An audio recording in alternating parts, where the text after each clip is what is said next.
कोई बात नहीं वंदन। चलो कर लो, आता है बीच में कुछ नहीं आता है, ठीक है। बंदामी नमन स्वामी आप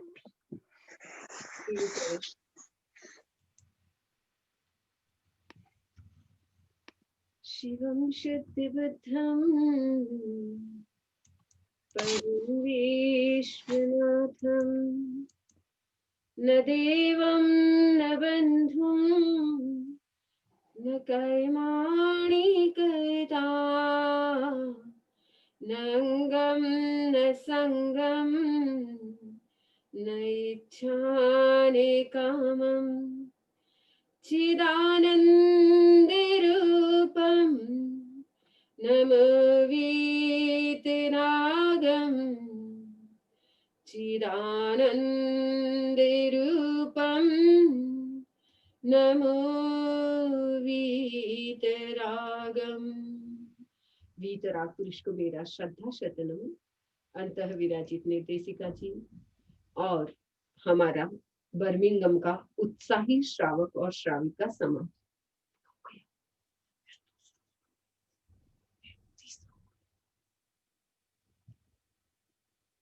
Be ready for Preksha meditation.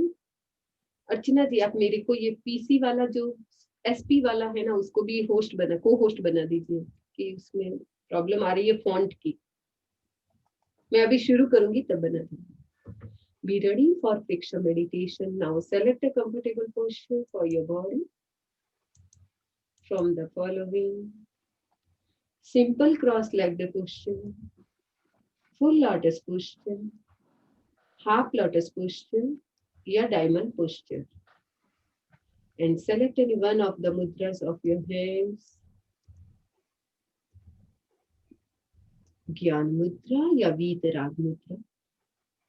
Position of knowledge.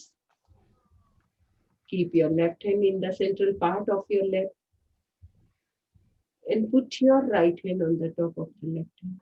Sorry. Keep your right hand on your right knee and your left hand on the left knee. Keeping the palms turned up, let the tip of the index finger touch the tip of the thumb with slight pressure between them. Keep the other fingers straight.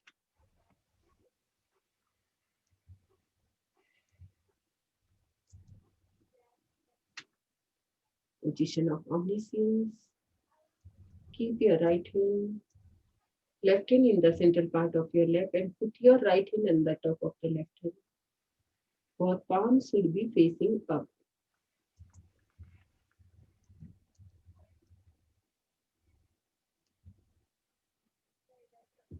Close your eyes softly with your spine and make in a straight line.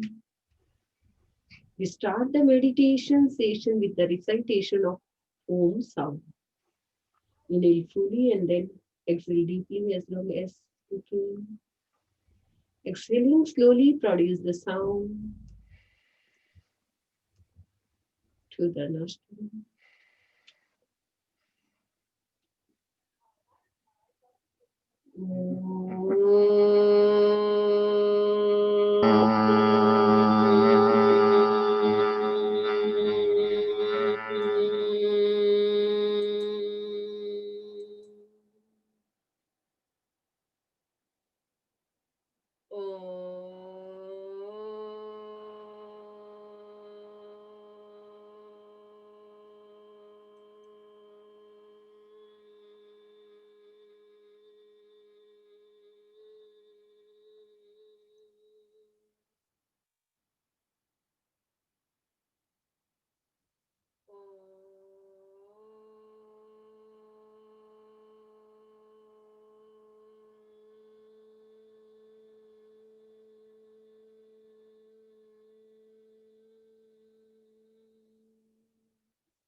Concentrate your mind on the center of knowledge situated at the top of the head and keep the mouth closed. Tongue hanging freely inside the mouth.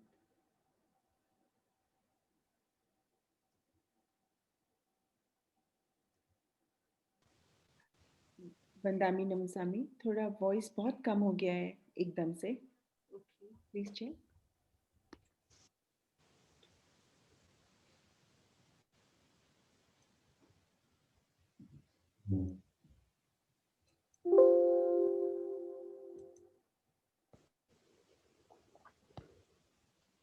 Aphorism of the end. Sampikhaye apagat mapainam.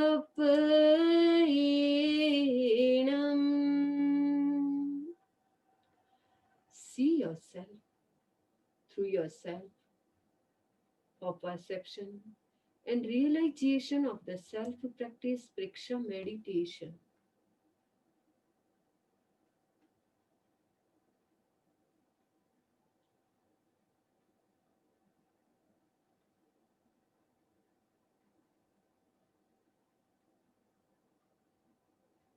Make a resolution.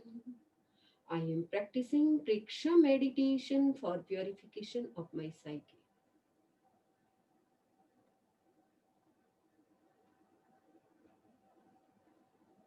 Deep breathing. Perception of the deep breathing. Focus your mind on your navel. Inhale and experience your navel is being extended. When you exhale, your navel is being contracted.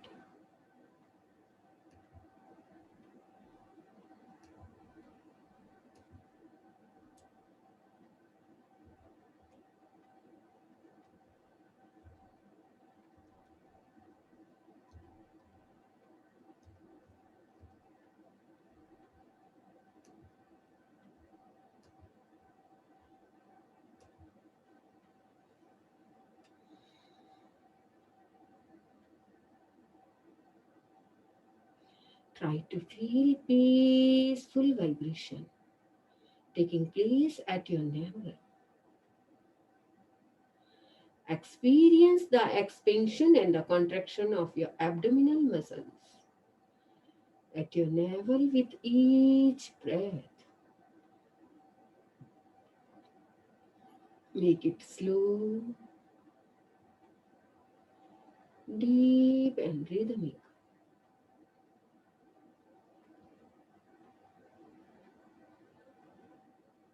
Continue your practice, observe your breath. If you are inhaling for 5 seconds, hold for 5 seconds. Exit for 5 seconds, hold for 5 seconds.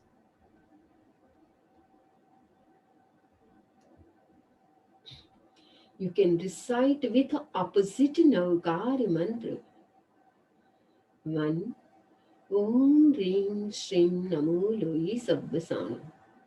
2. Hold your breath. Om Reem Shrim Namo Uvachaya. 3. Om Reem Shrim Namo Ayaryanam. Exhale your breath and hold your breath. Om Reem Shrim Namo Siddhanam. With blue color.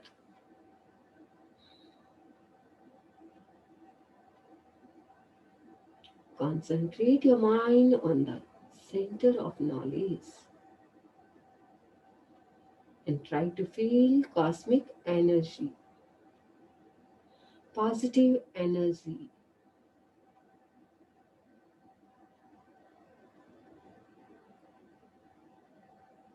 Flow inside your body.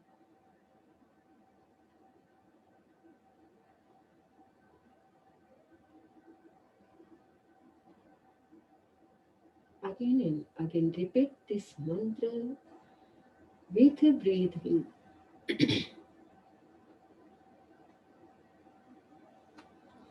Use deeper and deeper concentration.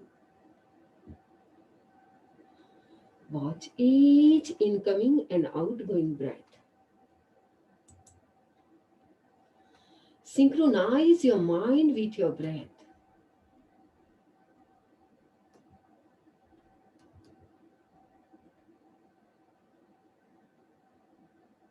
When you breathe in, your mind goes in. When you breathe out, your mind comes out. If thoughts are coming to your mind, touch your tongue to the palate and try to hold your breath for a while. Thoughts will go away again. Start to perceive your breath.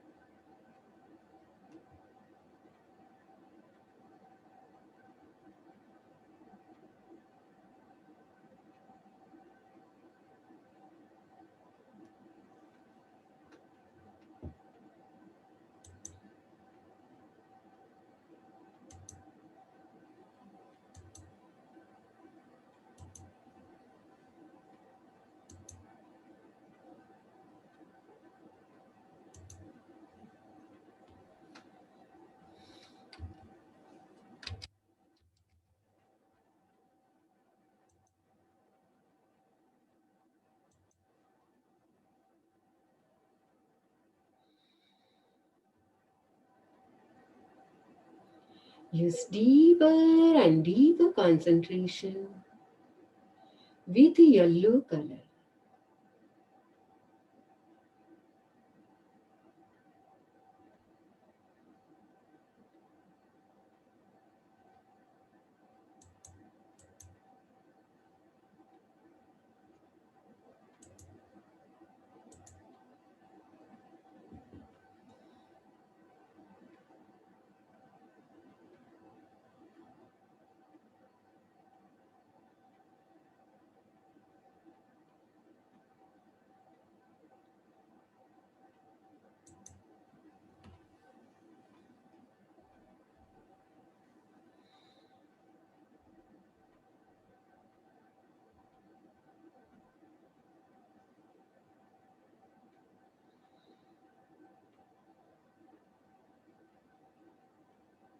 Try to feel relax, relax, relax.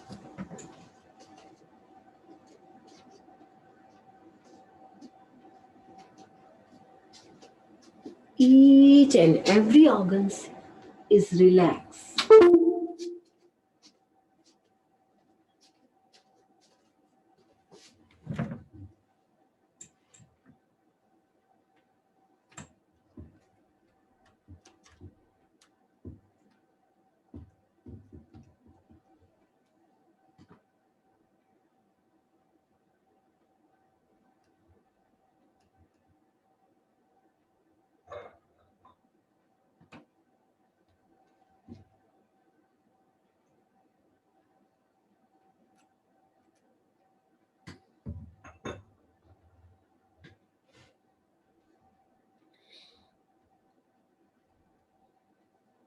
Take 2 or 3 long breaths.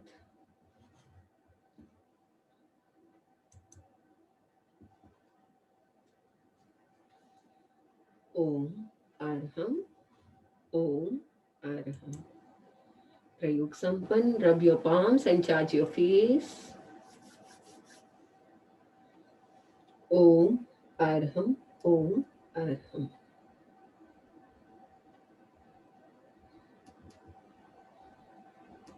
पहले हम आपका exam ले लेते हैं, आपने कितना learn किया है और अभी तक कितना आपको कुछ भीतर गया है। तो हम पहले आपकी थोड़ी सी परीक्षा करेंगे और परीक्षा है, सबसे पहला क्वेश्चन है हु एम आई, कौन बताएंगे क्वेश्चन का आंसर, कौन बताएंगे? वंदामी नमसामी, कोई स्क्रीन शेयर कर रहे हैं आप? हाँ, मैं स्क्रीन शेयर कर रही हूँ, इससे पहले आपसे क्वेश्चन पूछ रही हूँ। ओके। मैं सिंपल सा आंसर देता हूँ समझी जी, हम कहते हैं कि हम आत्मा हैं। धन्यवाद, सही उत्तर के लिए ओम राम अरविंद भाई। ओम राम। हम आत्मा है, ये बात तो आप और हम सभी मानते हैं। अब मेरा दूसरा प्रश्न है कि आत्मा कहाँ रहती है?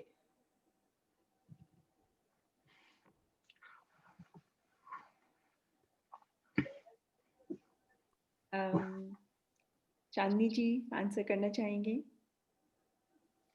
मीनू जी? Okay, Atma is all over the body. Atma Pradesh is everywhere in the body.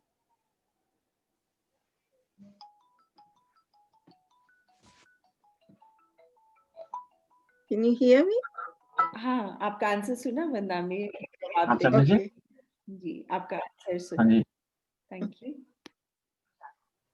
हाँ उन्होंने बोला नहीं। आप वहां पर टेक्स्ट मैसेज कर दो फिर आप ना वहाँ मैं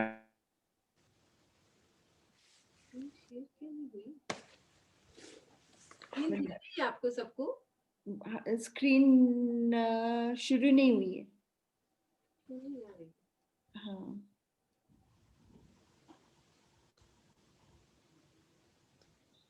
क्या करूँगी? हाँ आई वंदा में। Thank you. Okay. चांदनी जी ने जवाब दिया था वंदा में। क्या दिया था? बोली चांदनी। It's all over the body. Atma Pradesh is everywhere in the body. Very nice, right answer. Thank you. Oh madam, कोई अगर कहे कि हमारी आत्मा हमारे हार्ट में या कोई कहे ब्रेन में, तो ऐसा नहीं होता है। हमारा बॉडी जैन धर्म के अनुसार देह परिणामी होती है। देह परिणामी का अर्थ कि अगर चींटी जितना शरीर मिला तो चींटी में प्रवेश हो जाती है, हाथी जितना शरीर मिला तो हाथी में प्रवेश हो जाती है। और आत्मा कभी भी शरीर के किसी एक पार्ट में रहती है, फुल बॉडी में रहती है। इसका एग्जाम्पल अगर आपको समझना है तो बहुत अच्छा है। आपने कभी चिपकली को देखा होगा और कभी चिपकली की पूंछ कटी हुई देखी होगी। जब चिपकली की पूंछ कटती है तो काफी देर तक वो मूवमेंट करती है। क्यों? लगभग 48 मिनट्स वो मूवमेंट करती है। क्यों? क्योंकि उसकी जो आत्म प्रदेश है उस पूंछ के जब तक उसकी पूरी बॉडी में वो प्रवेश नहीं करते हैं तब तक वो पूंछ है वो मूवमेंट करती रहती है। आपने अगर किसी की बॉडी का पार्ट भी देखा हो तो 48 मिनट्स के लिए वो भी मूवमेंट करता है, क्योंकि उसमें भी आत्म प्रदेश है। जब ये आत्म प्रदेश उस पूंछ से निकल कर के बॉडी में प्रवेश हो जाते हैं तब वो जो पूंछ का भाग है या हमारी बॉडी का एक पार्ट है वो पूर्ण रूप से मृत घोषित होता है। जब तक आत्म प्रदेश रहते हैं तब तक हम उसको मृत घोषित नहीं करते हैं। उसकी डेड बॉडी के लिए हम नहीं कहते हैं कि इसकी डेथ हो गई। तो इस प्रकार जैनिज्म के अकॉर्डिंग आत्मा का है तो पूरे शरीर में है। अभी पहले मैं आपसे एक दो प्रश्न पूछती, एक दो पिक्चर्स दिखाती हूँ, उसके अकॉर्डिंग आपको बताना है कि क्या चीज है। ठीक है, उसके बाद में मैं आगे की चर्चा करूंगी।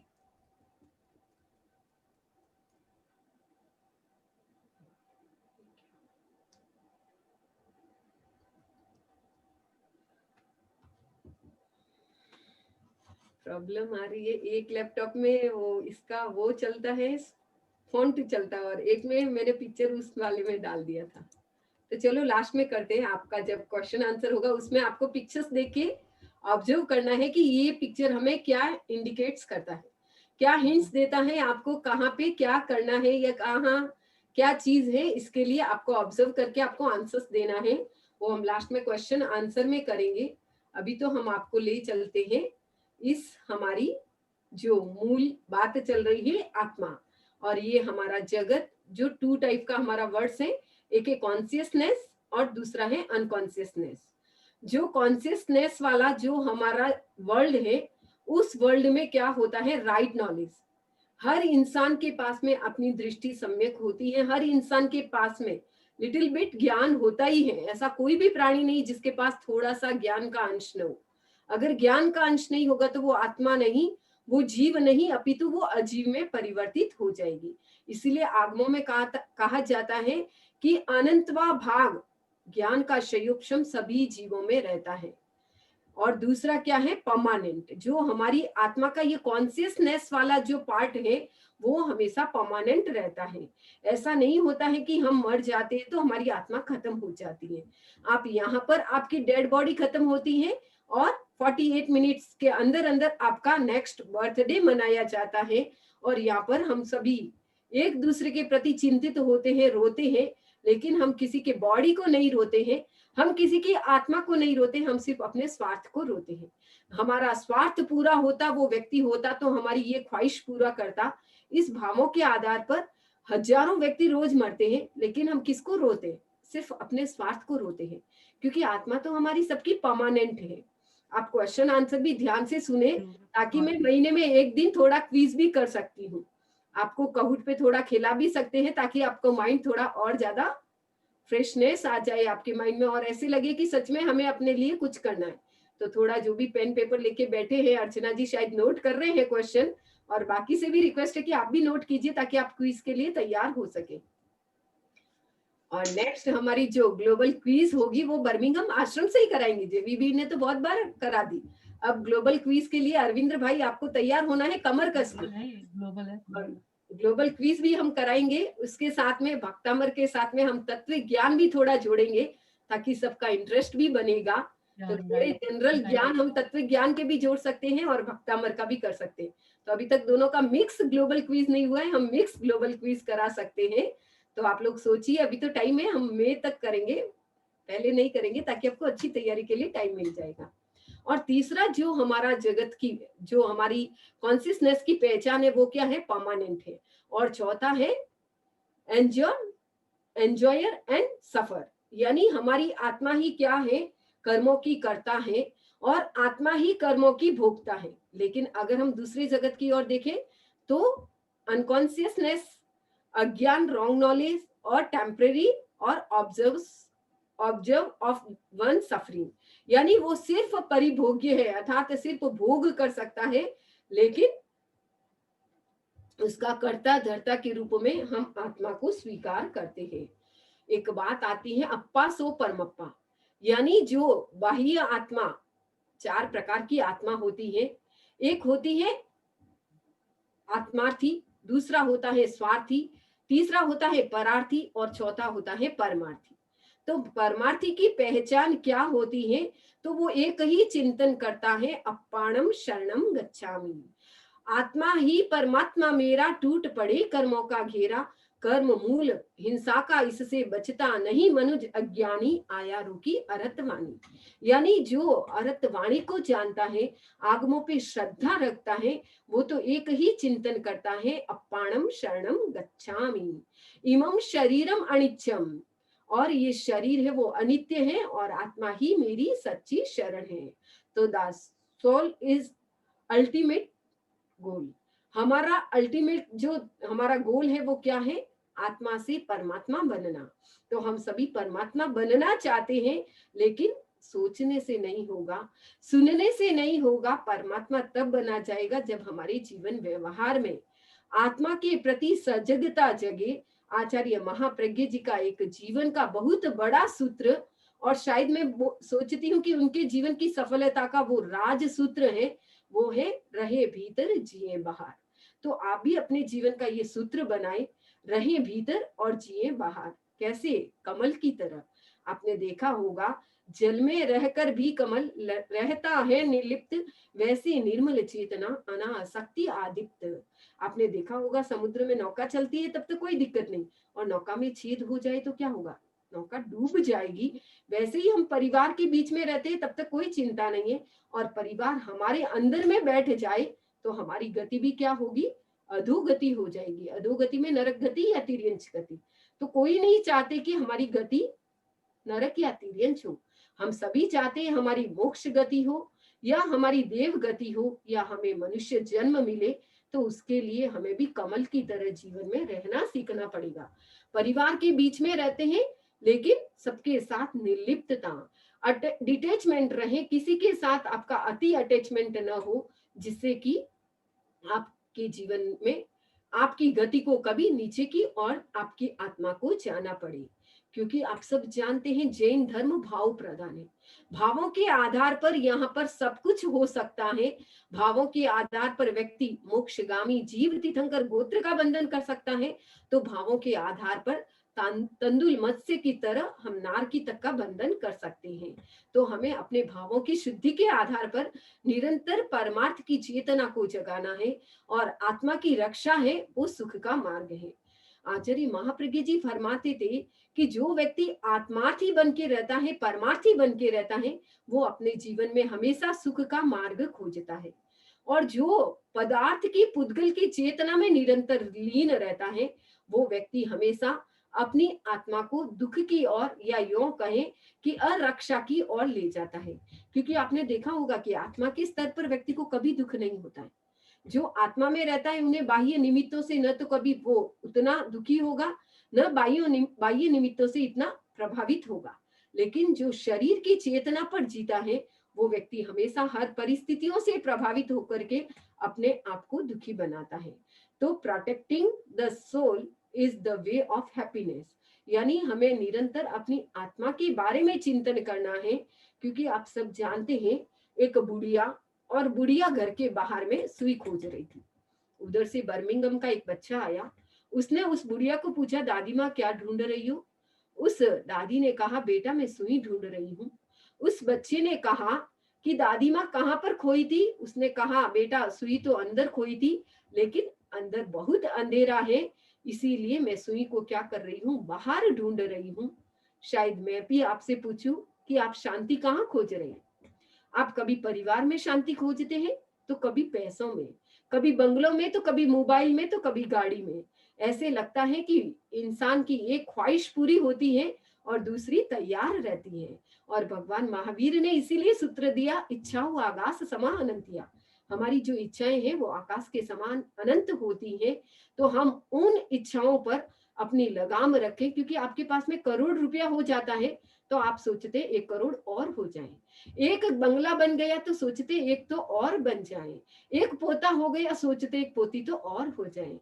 यानी ये इच्छाएं कभी हमारी विराम नहीं लेती है और हमें कभी सुख की ओर प्रेरित नहीं करती है। इसीलिए जो आत्मा की आरक्षा है वो दुख का मार्ग है। Not protective the soul leads to sorrow. आत्मा की रक्षा के उपाय, और रक्षा के उपाय आप सबको पता है कि प्रतिश्रोध का मार्ग, आत्मा की स्मृति रहे, और हमेशा आपको, अगर आप सोल के बारे में निरंतर याद करते रहेंगे कि अपाणम शरणम गच्छामि, अहम समणोहम, मैं एक समन हूं, तो आपके भावों में निर्जरा हो सकती है और ज्ञाता दृष्टा भाव का भी विकास हो सकता है और आपकी भावधारा भी निर्मल बन सकती है। और प्रतिश्रोत का मार्ग क्या और अनुश्रोत का मार्ग क्या?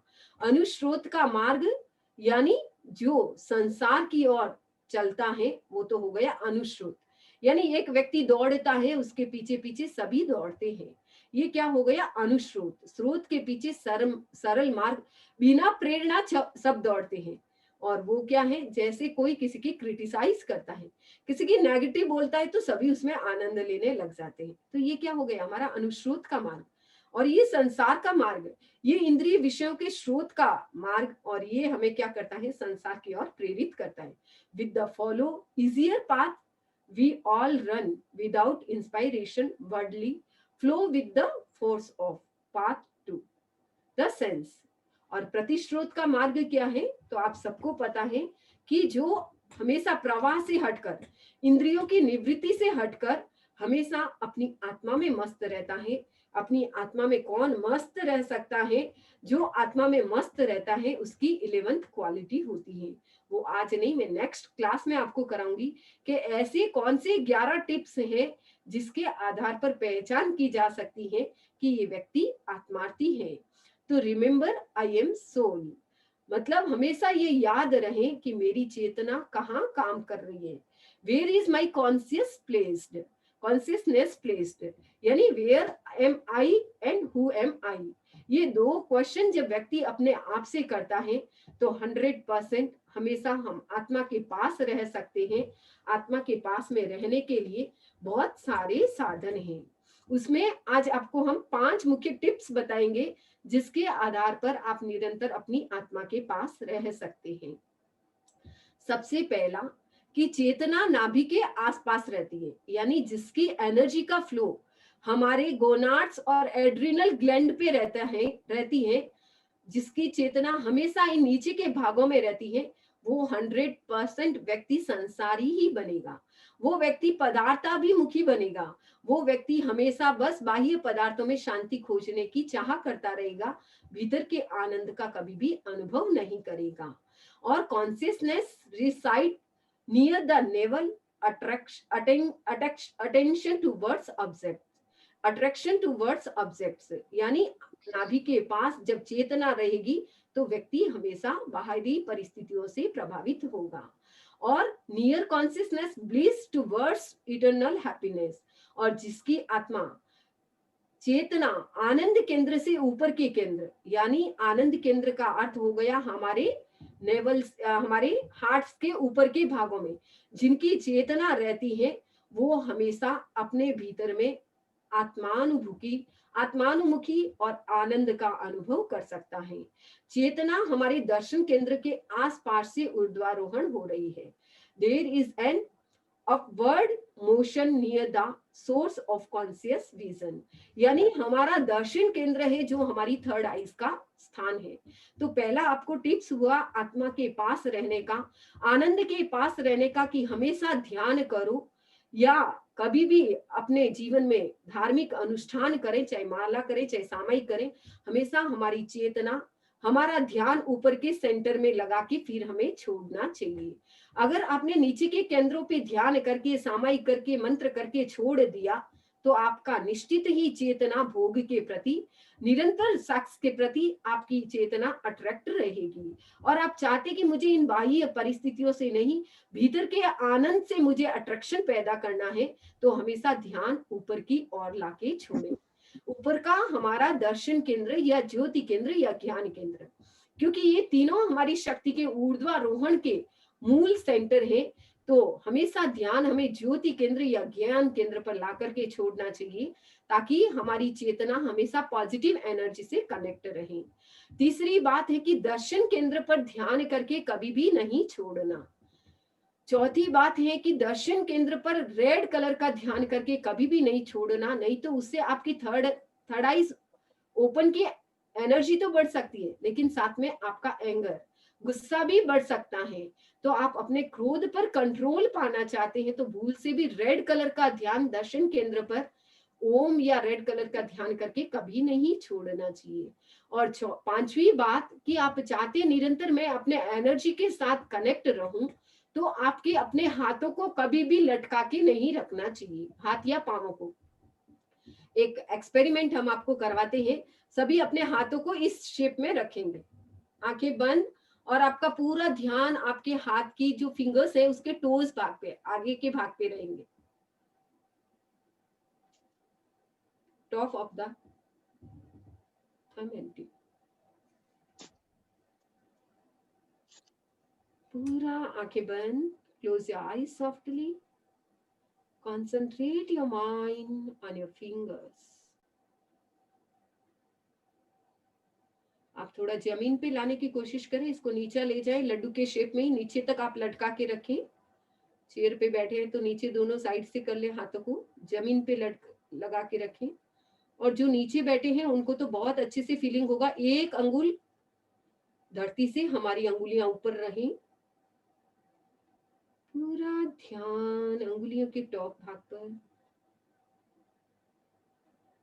फिंगर्स में होने वाले वाइब्रेशन का एक्सपीरियंस करें। Try to feel vibration inside your fingers.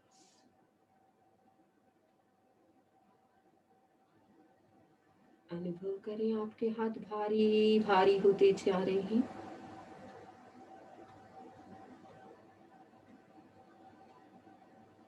धीरे धीरे अपने दोनों हाथों को आमने सामने लाएं, हाथों को इस शेप में लाएं।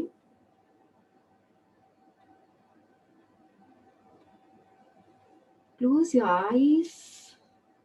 अनुभव करें एक हाथ दूसरे हाथ को खींचे जा रहा है। दोनों हाथ ऑटोमेटिक पास में आते जा रहे हैं। चुंबकीय शक्ति का अनुभव करें। प्रयोग संपन्न। ओम अर्हम। आपको शायद अनुभव हुआ होगा कि आपके फिंगर्स में वाइब्रेशंस हो रहे थे। सबको अनुभव हुआ हो रहा था। एक हाथ की एनर्जी दूसरी हाथ को खींचती है। यानी कभी भी आप रात को सोएं, मेडिटेशन करें या आप चलें या बैठें, तो हाथ को या पांवों को कभी लटका के इस शेप में नहीं रखना चाहिए। इससे आपकी बॉडी की अननेसेसरी एनर्जी अपनी बॉडी से फ्लो होती है, क्योंकि आप सबको पता है अर्थ में ग्रेविटी फोर्स है, और उस ग्रेविटी फोर्स के कारण वो हमारी बॉडी की एनर्जी को अपनी ओर खींचता है और हमारी बॉडी में सूनापन आता जाता है और बॉडी स्लो मतलब धीरे धीरे हमारी क्या वीक होती जाती है। आप सोचते हैं मैं कुछ भी नहीं कर रहा हूँ फिर भी मेरे हाथ और पाँव में सुन्नापन क्यों आता है, तो उसका एक ये रीजन है।